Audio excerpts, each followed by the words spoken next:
Online कक्षा में आप सभी का बहुत बहुत स्वागत। आज हम कक्षा 8 के अंतर्गत सामाजिक विषय का अध्ययन करेंगे। इसमें हम इतिहास विषय को आज जानेंगे। हमारा इतिहास और नागरिक जीवन नामक हमारी पाठ्य पुस्तक के पाठ 1 का आज हम अध्ययन करेंगे। हमारे इस पाठ का क्या नाम है? यूरोपीय शक्तियों का भारत में आगमन। ये हमारे पाठ 1 का नाम है। इस पाठ को हमने 3 भागों में विभाजित किया है, जिसका भाग 1 हम पढ़ चुके हैं और आज इस पाठ का दूसरा भाग हम पढ़ेंगे। पिछले भाग में हमने क्या क्या जाना था? जैसा कि अभी मैंने बताया कि हमने इस पाठ को 3 भागों में विभाजित किया है। तो आज का भाग 2 जानने से पहले हम भाग 1 के बारे में थोड़ी चर्चा कर लेते हैं। तो पिछले भाग में हमने क्या जाना? जैसा कि आप स्क्रीन पर देख पा रहे हैं, हमने जाना भारत में प्रमुख व्यापारिक कंपनियों का आगमन किस प्रकार हुआ। जैसा कि हमने इतिहास में कक्षा 6 और 7 में जाना कि भारत का प्राचीन समय से ही, विभिन्न सभ्यताओं के समय से ही विदेशों से बहुत ज़्यादा व्यापार होता रहा है। इस व्यापार में शामिल होने के लिए बहुत सारी व्यापारिक कंपनियां हमारे देश में आईं। उसके बाद हमने अपने भाग 1 में जाना प्रमुख यूरोपीय शक्तियों के बारे में। यूरोप के अनेक देश विकसित अवस्था में थे और उन्होंने हमारे भारत देश से व्यापार करना प्रारंभ किया। वो किन किन रास्तों से आए, उन समुद्री मार्गों के बारे में हमने अपने भाग 1 में विस्तार से चर्चा की थी और किस प्रकार जो प्रमुख व्यापारिक मार्ग था कुस्तुनतुनिया, उस पर तुर्कों का अधिकार हो गया था। इसको भी हमने अपने भाग 1 के अंतर्गत समझा था। फिर कुस्तुनतुनिया में अधिकार होने के बाद में जब व्यापार पर आशंकाओं के बादल छाए, तब यूरोपीय कंपनियों ने नए समुद्री मार्ग की खोज की और इसमें भारत और अमेरिका की खोज भी शामिल है, जिसको हमने अपने भाग 1 में विस्तार से जाना था। और यूरोपीय व्यापार कैसे भारत में फैला, फला फूला, इस बारे में हमने अपने भाग 1 में जाना था।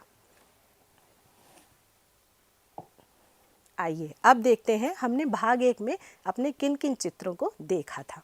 जैसे कि आप देख पा रहे हैं कि इस स्लाइड से आपको अपने भाग 1 की याद आई होगी। इसमें हमने 3 प्रमुख समुद्री मार्गों के बारे में जाना था। कौन कौन से प्रमुख समुद्री मार्ग थे? एक फारस की खाड़ी से होता हुआ वेनिस और जिनेवा को जाता था, दूसरा भाग लाल सागर से होता हुआ जाता था और तीसरा भाग अफ्रीका महाद्वीप से होता हुआ मिस्र से आगे वेनिस और जिनेवा को जाता था। इस चित्र से आपको भली भांति भाग 1 की याद आ गई होगी। इस चित्र से आपको क्या याद आया कि प्रमुख व्यापारिक यूरोपीय कंपनियों ने कुस्तुनतुनिया पर अधिकार होने के बाद में अन्य मार्गों की खोज प्रारंभ की। उसमें उनके रास्ते के मध्य में आने वाले जितने भी राजा थे, उन सबको अपने पक्ष में करने के लिए उन्होंने उन राजाओं को धर्म ध्वज के सपने दिखाए। जैसे कि आप इन चित्रों के माध्यम से देख पा रहे हैं कि समुद्री जहाज़ों के द्वारा इन समुद्री मार्गों की खोज की गई और मध्य में आने वाले सभी राजाओं को अपने साथ शामिल करने के लिए अनेक प्रलोभन भी दिए गए, जिससे कि व्यापार में आसानी हो सके। सभी राजाओं को अनेक प्रकार के उपहार भी दिए गए, जिससे कि वो सभी समुद्री मार्ग के लिए रास्ता प्रदान कर सके। चूँकि उस समय दिशाओं का पहचान कर पाना अत्यंत मुश्किल था, इसलिए ये घड़ीनुमा एक यंत्र, जिसको कि कुतुबनुमा कहा जाता था, इसके माध्यम से समुद्री मार्गों की खोज की गई और इसी में हमारे कोलंबस ने अमेरिका की खोज की और वास्को डी गामा ने भारत की खोज की और नया मार्ग खोज लिया गया। अब ये तो थी हमारे भाग 1 की बात। अब हम आज अपने भाग 2 में क्या क्या जानेंगे। भाग 2 में आज हम जानेंगे भारत में यूरोपीय व्यापारियों में किस प्रकार प्रतिस्पर्धा की भावना उत्पन्न हुई। जैसे कि आपके गांव में भी अगर एक दुकान है और यदि अगर कोई दूसरी दुकान खुल जाती है तो आपस में प्रतिस्पर्धा की भावना होती है, या आप अपनी कक्षा में भी आपस में किसी अच्छे पढ़ने वाले बच्चे से प्रतिस्पर्धा करते हैं कि आप उससे पढ़ने में आगे निकल सके। इसी प्रकार व्यापारियों में भी प्रतिस्पर्धा की भावना थी। तो आज अपने इस पाठ में हम जानेंगे कि प्रमुख जो यूरोपीय कंपनियां आई व्यापार के लिए, उन्होंने किस प्रकार आपस में व्यापार के लिए प्रतिस्पर्धा की। कौन कौन सी व्यापारिक कंपनियां आई, इसको भी हम आज के अपने इस भाग में जानेंगे। यूरोपीय कंपनियों के आगमन का क्रम क्या था, अर्थात कौन सी कंपनी सबसे पहले भारत में आई, किस देश के व्यापारी सबसे पहले आए और किस देश के व्यापारी क्रमशः एक के बाद एक आए, इसको भी हम अपने आज भाग 2 में जानेंगे।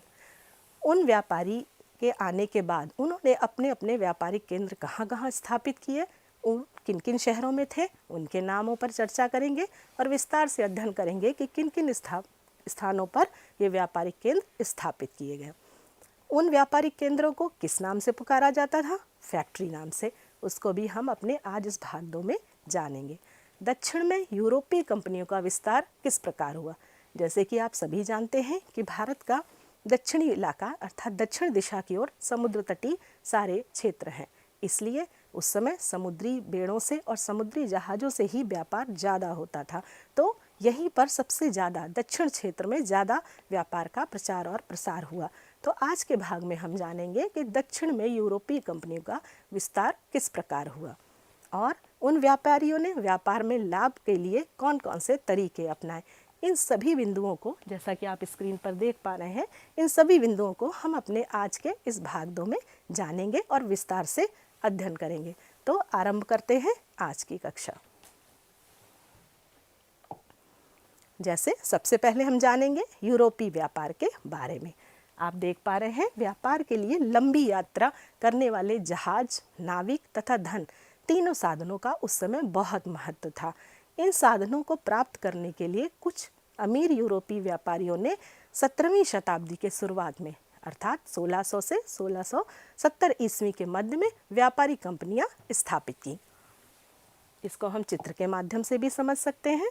इस प्रकार की व्यापारी कंपनियों के केंद्र खोले गए और जैसे किसी भी व्यापार के लिए कच्चे माल की ज़रूरत होती है, इसी प्रकार उस समय भी लंबी यात्रा कर सके ऐसे जहाज़ों की आवश्यकता होती थी। उन जहाज़ों को चलाने के लिए कुशल नाविकों की आवश्यकता होती थी और रास्ते में खर्चे के लिए धन की भी आवश्यकता होती थी। आप देख पा रहे हैं। अब हम जानेंगे व्यापारिक कंपनियों के बारे में। विश्व में अनेकों कंपनियों की स्थापना हुई। व्यापारिक कंपनियों का अर्थ हम जानेंगे। व्यापारिक कंपनियों का अर्थ होता है व्यापार में कई लोगों की हिस्सेदारी या शेयर का होना। जैसे आप कोई व्यापार करते हैं तो उसके लिए आपको बहुत सारे लोगों की ज़रूरत होती है। जैसे अगर आप कोई दुकान खोलना चाहें तो उसके लिए आपको धन की आवश्यकता होगी, कच्चे माल की आवश्यकता होगी और एक स्थान की आवश्यकता होगी। उसी प्रकार उस समय भी उन कंपनियों को अनेकों वस्तुओं की आवश्यकता होती थी। तो हो गई ना बहुत से लोगों की हिस्सेदारी या शेयर का या भागीदारी कह सकते हैं। तो व्यापारिक कंपनी का प्रमुख रूप से अर्थ होता है व्यापार में कई लोगों की हिस्सेदारी, अर्थात बहुत से लोग मिलकर एक कंपनी का निर्माण कर लेते हैं और सब सामूहिक रूप से व्यापार चलाते हैं। सभी हिस्सेदार व्यापार में अपनी अपनी पूंजी लगाते थे। जैसे आप अगर कोई व्यापार करने की सोचें तो आपके को भी पूंजी की आवश्यकता होगी और आप बहुत सारे, ऐसा नहीं कि एक की पूंजी लगाने से कोई व्यापार हो जाए। हो सकता है आपको आपके व्यापार में कोई पूंजी निवेश करे। ऐसा ही कार्य प्राचीन समय में भी होता था और यूरोपीय कंपनियों ने भी जो भी व्यापार किया उसमें बहुत से लोगों की हिस्सेदारी होती थी और वो सभी व्यापार में अपनी अपनी पूंजी लगाते थे। लगाई गई पूंजी के अनुपात में व्यापार से प्राप्त मुनाफे को आपस में बांट लिया जाता है। यही व्यापार का नियम है। यदि आप भी ऐसा करेंगे और अगर आपको व्यापार में लाभ होगा तो आप भी उसको, मुनाफे को अपने आपस में सारे हिस्सेदारों में बराबर बराबर या पूंजी के अनुपात में बांट सकेंगे। यूरोपीय कंपनियों के आगमन का क्रम। अब हम जानते हैं कि उस समय भारत में जो भी यूरोपीय कंपनी आई उनमें से कौन सी कंपनी सबसे पहले आई, अर्थात समय अनुसार हम ये देखेंगे। अपनी ये तालिका आप देख पा रहे होंगे स्क्रीन पर। इसमें हमारे सामने 4 प्रमुख यूरोपीय कंपनियों के नाम दिए गए हैं और उनका समय दिया गया है। इन सभी को हम विस्तार से जानेंगे और इनका समय भी याद रखेंगे। इतिहास में हमें महत्वपूर्ण तिथियों को याद रखना होता है जिससे कि हम उस समय की सभी बातें विधिवत जान सकें। तो हम स्क्रीन पर देख पा रहे हैं सबसे पहले कौन सी यूरोपीय कंपनी आई। देखिए सबसे पहले पुर्तगाली आई। याद है ना आपको भारत की खोज किसने की थी? बिल्कुल ठीक, वो भी पुर्तगाल से ही आया था। इसलिए पुर्तगाली सबसे पहले आए और सबसे ज़्यादा लंबे समय तक इन्होंने भारत में व्यापार का प्रचार प्रसार किया और अपने व्यापार को फैलाया। इनका समय क्या था? 1498 ईस्वी में पुर्तगाली कंपनियां भारत में अपने व्यापार करने के लिए आईं। उसके बाद में अंग्रेज आए जो 1600 ईस्वी में आए। उसके बाद डच 1602 ईस्वी में आए और उसके बाद फ्रांसीसी ये 1664 ईस्वी में आए। डच हॉलैंड से आए थे। तो इन सभी का क्रम आपको याद रखना होगा और अपनी अभ्यास पुस्तिका में इसे प्रश्न के उत्तर के रूप में भी हम आगे लिखेंगे। आइए अब जानते हैं उन विदेशी कंपनियों के नामों को जिन्होंने हमारे भारत में अपने व्यापार को बढ़ाया। अनेकों कंपनियों की स्थापना हुई। हॉलैंड में डच ईस्ट इंडिया कंपनी की स्थापना हुई। इंग्लैंड में जिस व्यापारिक कंपनी की स्थापना हुई उसे हम ब्रिटिश ईस्ट इंडिया कंपनी के नाम से जानते हैं। फ्रांस में फ्रेंच ईस्ट इंडिया कंपनी की स्थापना हुई। इन सभी नामों को आप सभी याद रखेंगे। प्राचीन समय की भांति आज भी निजी कंपनियां इसी प्रकार कार्य करती हैं। सारी कंपनियां पूंजी लगाती हैं और फिर जब व्यापार में लाभ होता है या मुनाफा होता है तो उसे आपस में बांट लिया जाता है और इसी माध्यम से पूंजी को एकत्र किया जाता है। और यही हानि में भी होता है। यदि व्यापार में हानि होगी तो उस क्रम में आपको पूंजी में हानि भी उठानी पड़ेगी। यही व्यापार का नियम है। यदि भविष्य में आप व्यापारी बनेंगे तो आपको इस लाभ हानि का भी सामना करना पड़ सकता है। आइए अब जानते हैं इन व्यापारिक केंद्रों के बारे में। पुर्तगाली सर्वप्रथम भारत में व्यापार करने आए। भारत के पश्चिमी तट अर्थात जहां गोवा दमन दीव स्थापित है वहां सबसे पहले व्यापार प्रारंभ हुआ और वहीं पर व्यापारिक केंद्र स्थापित किए गए। जैसा कि आप देख पा रहे हैं इस प्रकार के चित्र आपकी पाठ्यपुस्तक में भी दिए गए हैं और ये उन व्यापारिक केंद्रों को दर्शाते हैं। अर्थात गोवा दमन दीव में इस प्रकार के व्यापारिक केंद्र खोले गए। ऐसा क्यों हुआ होगा? बिल्कुल ठीक, ऐसा इसलिए हुआ होगा क्योंकि ये सभी समुद्र के रास्ते से ही हमारे भारत में प्रवेश करके व्यापार को प्रारंभ करने की स्थिति में आए थे। अब आते हैं व्यापारिक केंद्रों के बारे में। व्यापारिक केंद्रों को जैसा कि आप देख पा रहे हैं विदेशी कंपनियों के विभिन्न स्थानों पर बनाए गए व्यापारिक केंद्रों को कोठी या फैक्ट्री के नाम से जाना जाता था। फैक्ट्री शब्द का प्रयोग व्यापारिक केंद्रों में स्थापित कार्यालय अथवा कोठी से है। जैसे आप अपने घर मकान में अलग अलग कमरों के नाम रखते हैं, जैसे शयन कक्ष या आपके पढ़ाई का कक्ष जो होता है, जैसे कि आप पुस्तकालय नाम रखते हैं जहां आपकी पुस्तकें रखी जाती हैं। इसी प्रकार उस समय जहां व्यापार होता था उन कार्यालयों को, उन केंद्रों में स्थापित कार्यालयों को कोठी कहा जाता था। फैक्टर का शब्द का अर्थ यहाँ पर एजेंट से है। कंपनी की ओर से कार्य करने वाले व्यापारी, उनको एजेंट कहा जाता था और वो एजेंट जिस कोठी में कार्य करते थे उसे फैक्ट्री कहा जाता था। यूरोपियों की बस्तियों के लिए भी सैनिक रखे जाते थे। ऐसा क्यों होता होगा भला? बिल्कुल ठीक, क्योंकि जहाँ व्यापारिक केंद्र होते हैं वहाँ कच्चे माल या बने हुए माल या उत्पादों को रखा जाता है और उनकी सुरक्षा के लिए सैनिक भी रखे जाते थे। चूँकि यूरोपीय कंपनियाँ बहुत शक्तिशाली थी, बहुत सुदृढ़ अवस्था में थी, इसलिए वो अपनी सुरक्षा के लिए इन सैनिकों को रखती थी।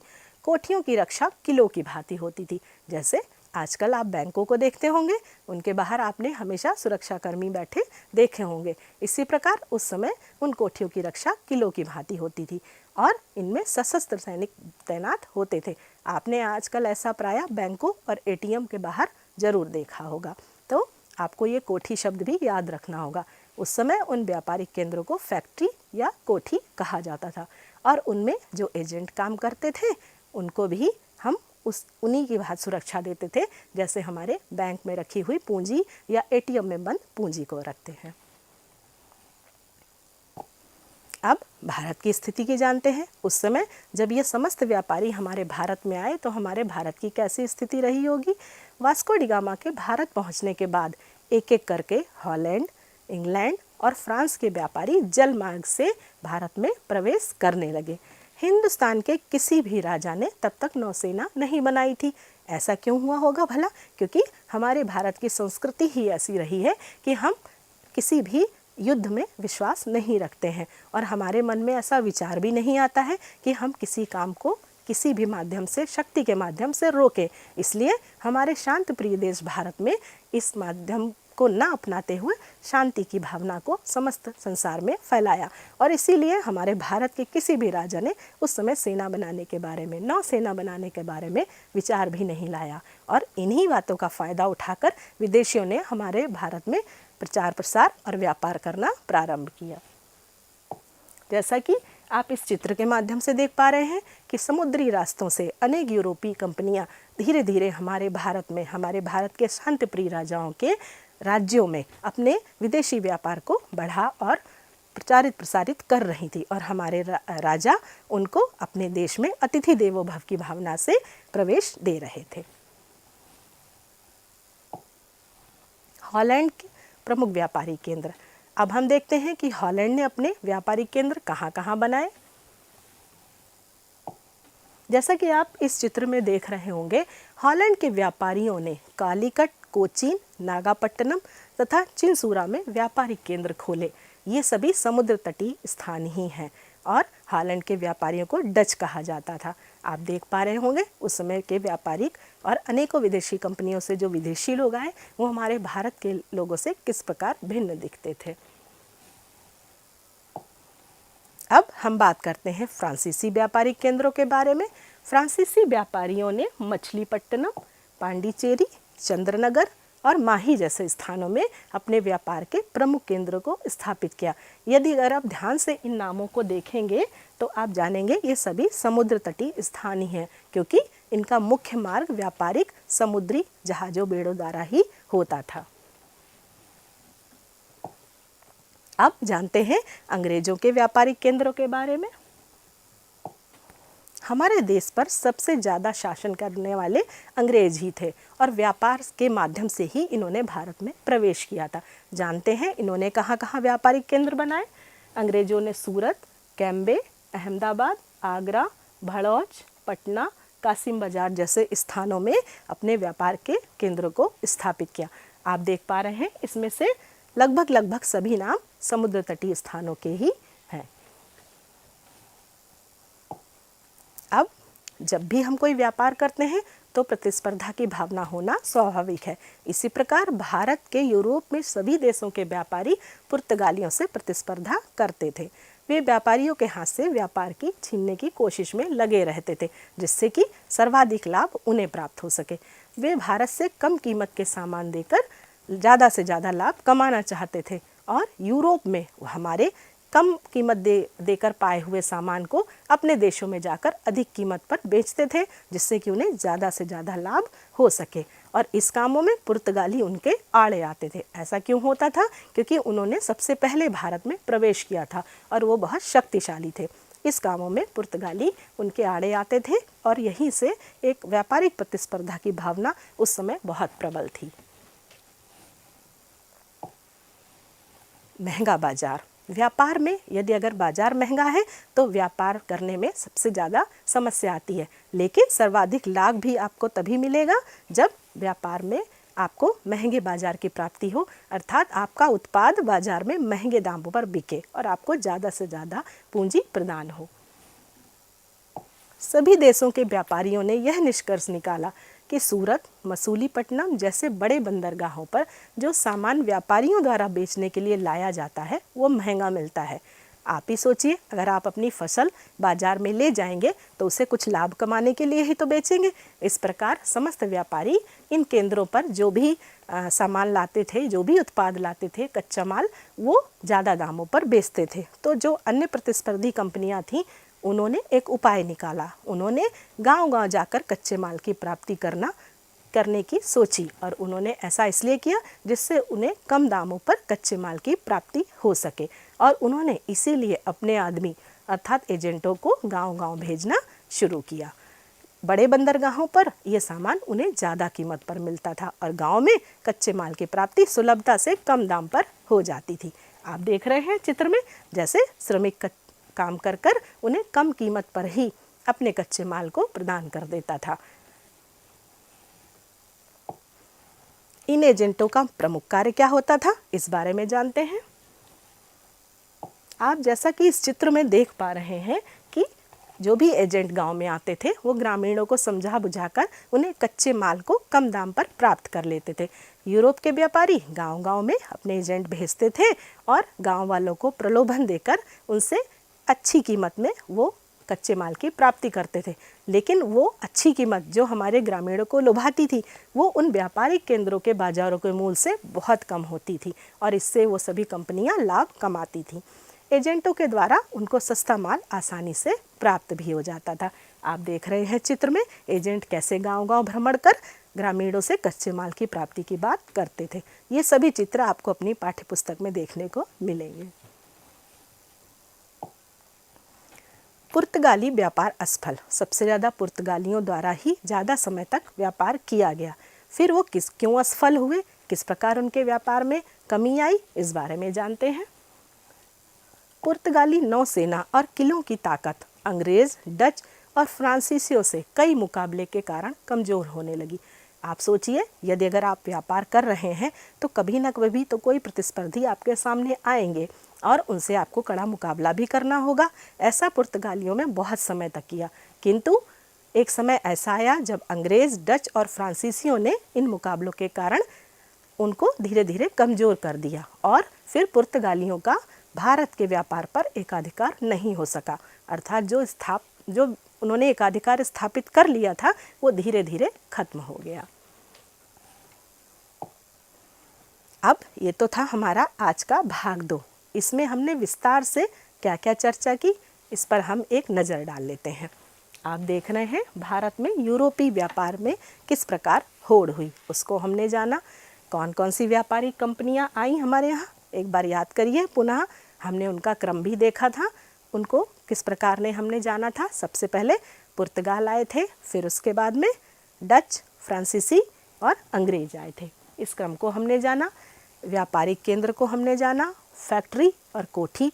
फैक्ट्री किसे कहते हैं उस पर भी हमने अपने आज के पाठ में विस्तार से चर्चा की। दक्षिण भाग में यूरोपीय कंपनियों का विस्तार ऐसा क्यों हुआ, क्योंकि उस समय व्यापार समुद्री मार्गों से ज़्यादा होता था। तो इन्हीं दक्षिणी तटीय जो क्षेत्र हैं हमारे भारत में, वहीं पर सर्वप्रथम व्यापारिक केंद्र बनाए गए और यूरोपीय कंपनियों ने अपना विस्तार किया। व्यापार में लाभ के विभिन्न तरीके अपनाने के लिए इन विदेशी कंपनियों ने क्या किया, अपने एजेंट गांव-गांव भेजे और राजाओं को अपने साथ मिलाकर बाजार के कर में छूट की अपनी मांग को प्रस्तुत किया और राजाओं से अपनी मांगें मनवा भी ली और इस प्रकार उन्होंने बहुत लाभ भारत से कमाया। इन सभी बिंदुओं को हमने अपने पाठ के इस भाग 2 में आज विस्तार से चर्चा किया।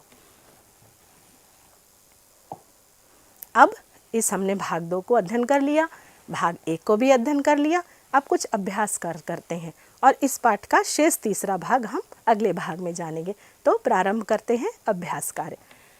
आपको इस तरफ हरे रंग की गोले में 3 कंपनियों के नाम दिखाई दे रहे हैं और इस तरफ बैंगनी रंग के गोले में 3 देशों के नाम दिखाई पड़ रहे हैं।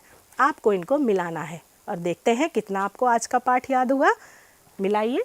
आपको इस तरफ हरे रंग की गोले से इस तरफ के बैंगनी रंग के गोले को सही सही मिलान करना है। देखें आप कंपनी को उसके देश से मिला पाते हैं या नहीं। तो आरंभ करते हैं ये अभ्यास कार्य। Dutch east India company. Dutch east India company किस देश में थी? Dutch east India company Holland देश की थी। याद आ गया, अभी हमने अपने इस भाग 2 में अध्ययन किया है। दूसरी ब्रिटिश ईस्ट इंडिया कंपनी, ये किस देश की थी? देखते हैं। British east India company England से थी, जिसको कि हम अंग्रेज कंपनी भी कहते हैं। तो आपने इसको देखा कि ब्रिटिश ईस्ट इंडिया कंपनी का सही उत्तर है इंग्लैंड। अब हमारा एक और है French east India company. French east India company France देश में ही सबसे पहले बनी और इसीलिए उनकी जो कंपनी थी उसको फ्रेंच ईस्ट इंडिया कंपनी के नाम से जाना जाता है। तो इस अभ्यास कार्य को आप अपनी अभ्यास पुस्तिका में जोड़े बनाकर लिख लेंगे। आशा है आपने अब तक लिख भी लिया होगा। आइए अब करते हैं दूसरा अभ्यास कार्य।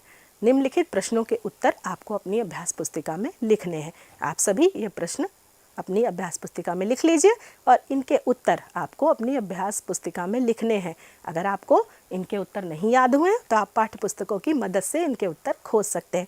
तो पढ़ते हैं पहला प्रश्न, व्यापारिक कंपनियों से आप क्या समझते हैं? जैसा कि अभी हमने अध्ययन किया कि व्यापारिक कंपनियों का अर्थ होता है किसी भी व्यापार में अनेक लोगों की हिस्सेदारी का होना। फैक्ट्री शब्द का अर्थ क्या है? इसको भी अभी हमने जाना था। इसका उत्तर आपको खोजकर लिखना है। यूरोपीय कंपनियों का आगमन का क्रम बताइए। हमने अभी 4 महत्वपूर्ण कंपनियों के बारे में विस्तार से चर्चा की। इनके आगमन अर्थात समय को आपको क्रमबद्ध करके अपनी अभ्यास पुस्तिका में लिखना है। आइए करते हैं एक और अभ्यास कार्य। सही या गलत के निशान बनाइए। स्क्रीन पर आपको 3 वाक्य लिखे हुए दिखाई दे रहे हैं, उनको एक एक कर पढ़ेंगे और देखेंगे वो सही है या गलत। तो पढ़ते हैं पहला वाक्य। पहला वाक्य है डच 1602 ईस्वी में भारत आए। बताइए क्या ये सही है? आपको उनके आगमन का वर्ष याद है? ये बिल्कुल सही है। डच 1602 ईस्वी में ही भारत आए थे। दूसरा वाक्य है हमारा, फैक्टर शब्द का अर्थ फैक्ट्री होता है। बताइए सही है या गलत? ये गलत है। हमने अभी जाना था कि फैक्टर का जो है एजेंट से अर्थ लगाया जाता है। तीसरा वाक्य है, व्यापारी कंपनियों का अर्थ है व्यापार में कई लोगों की मेहनत। ये सही है या गलत? इसको देखते हैं। ये गलत जवाब है। व्यापारिक कंपनियों का अर्थ होता है व्यापार में कई लोगों की हिस्सेदारी। मेहनत तो है ही, लेकिन उसमें समान रूप से पूंजी की और मेहनत की दोनों की हिस्सेदारी का होना ही व्यापारिक कंपनियों का मुख्य अर्थ है। अब आज की कक्षा का अंतिम कार्य, प्रोजेक्ट कार्य की बारी। आप देख पा रहे हैं आपके सामने 2 वाक्य लिखे हुए हैं। ये सूची आपको अपनी अभ्यास पुस्तिका पे बनानी है। तो पढ़ते हैं पहला वाक्य। भारत के उन स्थानों के नाम जहाँ पर विदेशियों ने अपनी व्यापारिक कोठियाँ बनाई, उन नामों को आपको अपनी पाठ्य पुस्तक से खोजकर अपनी अभ्यास पुस्तिका में लिखना है और उसकी एक सूची बनानी है। और दूसरा वाक्य हमारा, विभिन्न व्यापारिक कंपनियों द्वारा बनाए गए व्यापारिक केंद्रों के नाम आपको लिखने हैं। और यही आपका आज का इस भाग का प्रोजेक्ट कार्य है। आशा है आप इसको अपनी अभ्यास पुस्तिका में सूचीबद्ध करेंगे। और इस पाठ के 2 भागों को आज हमने यहीं समाप्त किया है। अब तीसरे भाग की बारी। मिलते हैं तीसरे भाग में। धन्यवाद।